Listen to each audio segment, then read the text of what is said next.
Cinema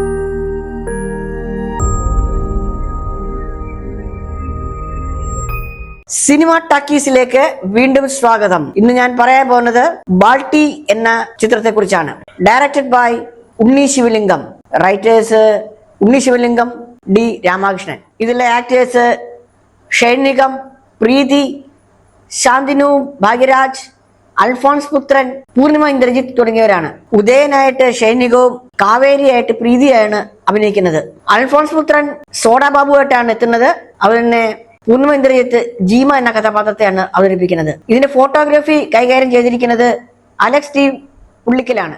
ഇതിന്റെ BGM കൈകാര്യം ചെയ്തിരിക്കുന്നത് ശ്യാം അഭയങ്കോറാണ്. ഇതിന്റെ എഡിറ്റിംഗ് കൈകാര്യം ചെയ്തിരിക്കുന്നത് എസ് നന്ദകുമാർ പി പണിക്കറാണ്. ഇത് ഒരു സ്പോർട്സ് ഡ്രാമ ആക്ഷൻ ഓറിയന്റഡ് ചിത്രമാണ്. എല്ലാം ഒത്തുണങ്ങിയ ഒരു ചിത്രം കൂടിയാണിത്. അതുപോലെ തന്നെ റൊമാൻസിന് പ്രാധാന്യം നൽകിക്കൊണ്ട് എടുത്ത ഒരു ചിത്രം കൂടിയാണിത്. ഒരു ചെറിയ തിരക്കഥയിൽ നിന്ന് പല പല പ്ലോട്ടുകളായിട്ട് തിരിച്ചെടുത്ത് സംവിധായകൻ തകർത്ത് ചെയ്ത ഒരു ചിത്രം കൂടിയാണിത്. ഇനിയും പറയാനുള്ളത് സിനിമയുടെ BGM ആണ്. സിനിമയുടെ BGM എന്ന് പറയുന്നത് ചെയ്തിരിക്കുന്ന ശ്യാം അഭയങ്കോർ ചെയ്തിരിക്കുന്നത് കിടിലനായിട്ടായിരുന്നു. കാരണം വെച്ചാൽ ഓരോ സീനിനും അതിൻ്റെതായ രീതിയിൽ തന്നെയാണ് ശ്യാം ചെയ്തിരിക്കുന്നത്. അതുപോലെ തന്നെ ആക്ഷനും സെന്റിമെന്റ്സിനും ഒക്കെ വ്യത്യസ്തമായ രീതിയിൽ തന്നെയാണ് അതിന്റെ മ്യൂസിക് പുള്ളി കൈകാര്യം ചെയ്തിരിക്കുന്നത്. ഷൈനികം ചെയ്ത കഥാപാത്രം വളരെ മികച്ച രീതിയിൽ തന്നെയാണ് ചെയ്തിരിക്കുന്നത്. പുള്ളിയുടെ അന്ന് പണ്ടത്തെ RDXന്റെ പോലെ തന്നെ ഏകദേശം ആക്ഷൻ കിടിലനായിരുന്നു.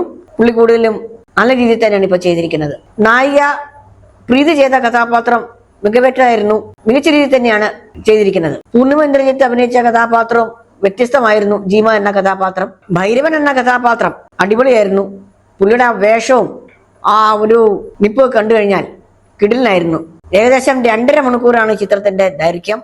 എന്റെ അഭിപ്രായത്തില് ഈ ചിത്രത്തില് ഫസ്റ്റ് ഹാഫിനേക്കാളും മികച്ചത് സെക്കൻഡ് ഹാഫ് തന്നെയാണ്.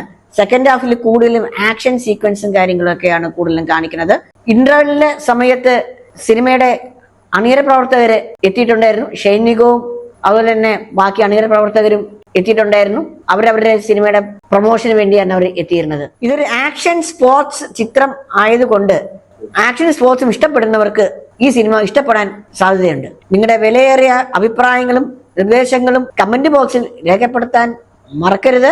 സബ്സ്ക്രൈബ് ചെയ്യാൻ മറക്കരുത്. ഇനി മറ്റൊരു സിനിമ വിശേഷമായി വീണ്ടും കാണാം. Take care. Bye bye.